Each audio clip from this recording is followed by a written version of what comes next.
नमस्कार, जय हिंद, वंदे मातरम। मैं भारती यादव। एक बेहद दुखद घटना जो कि आप सभी को पता है कि चाइना की झड़प में हमारे 20 से अधिक सैनिक भाई शहीद हो गए। कितने आंगन सूने हो गए, कितनी माओं के लाल चले गए, कितनी मांगे सुनी हो गई और फिर से कई बच्चे अनाथ हो गए।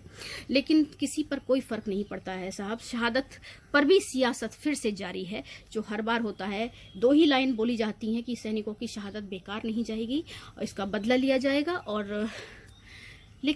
और फिर वही सियासत शुरू हो जाती है। मेरा एक सवाल है आपसे, आखिर कब तक ताबूत में तिरंगे में लिपट कर ये हमारे सैनिक भाई हमारे घर आते रहेंगे?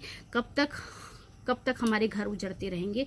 एक सैनिक की पत्नी होने के नाते मेरा सवाल आप पूरे देश से है, इस सरकार से है कि क्या जिम्मेदारी सिर्फ सैनिक की बनती है, देशभक्ति की, देश रक्षा की? हम सब की भी जिम्मेदारी है, आम आदमी की भी जिम्मेदारी है, सरकार की भी जिम्मेदारी है, विपक्षी पार्टियों की जिम्मेदारी है।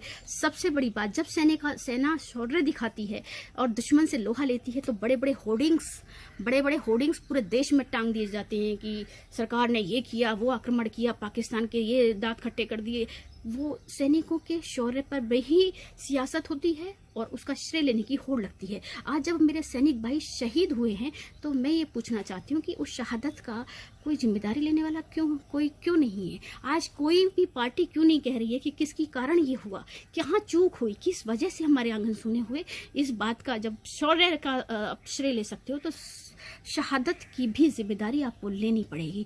मैं किसी भी पॉलिटिकल पार्टी की बात नहीं कर रही हूँ, किसी एक की बात नहीं कर रही हूँ, लेकिन कृपा करके प्लीज हमारे जख्मों पर नमक छिड़कने का काम ना करें। शहादत पे सियासत बंद करें और जिम्मेदारी लें कि किस कारण ये हुआ है और फिर से ये ना हो। हम और शहादत देखने की हिम्मत हमारे में नहीं बची है। रोज कोई दिन ऐसा नहीं जाता जहां हमारे सैनिक भाई शहीद नहीं होते हैं।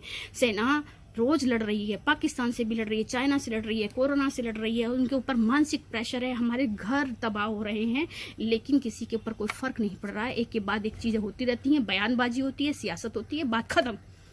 इंटरनेशनल लेवल पर कोई जस्टिस है ही नहीं, कोई बात करता ही नहीं है, कोई यूएन में इस बात को उठाता ही नहीं है हमारे देश से। अमेरिका का एक सैनिक यदि शहीद हो जाता है तो हंगामा देश में हो जाता है और वो तुरंत बदला लेता है। हमारे देश में ऐसा है ही नहीं। हमारे देश में कितने सारे ताबूत आ जाते हैं। बस सरकार को चुनाव की तैयारी करनी है, किसी भी तरह से इस मुद्दे को बनाया जाए और चुनाव जीता जाए, सरकार बनाई जाए। उनको हमारे दर्द से कोई लेना देना नहीं है, ये सब जानते हैं, लेकिन खामोश हैं। क्योंकि कुछ लोग तो ये भी कहते हैं कि सेना तो होती बढ़ती मरने के लिए, कुछ नेताओं के तो ये बयान आते हैं।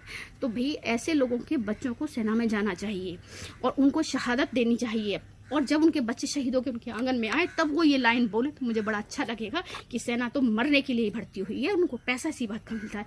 नहीं साहब, पैसा मरने का नहीं मिलता है, पैसा देश की रक्षा के लिए मिलता है। वो देश की रक्षा के लिए खड़े हैं, लेकिन रक्षा करते करते यदि उनको जान देनी भी पड़े तो पीछे ना हटे। इसलिए मेरा सैनिक होता है, मरने के लिए नहीं होता है। यदि आपको इतना ही शौक है शहादतों को फूल चढ़ाने का, ताबूत पर इतना ही जय जयकार लगाने का, तो अपने बच्चों को भेजना शुरू करिए। आप शहादत पर सियासत बंद करें।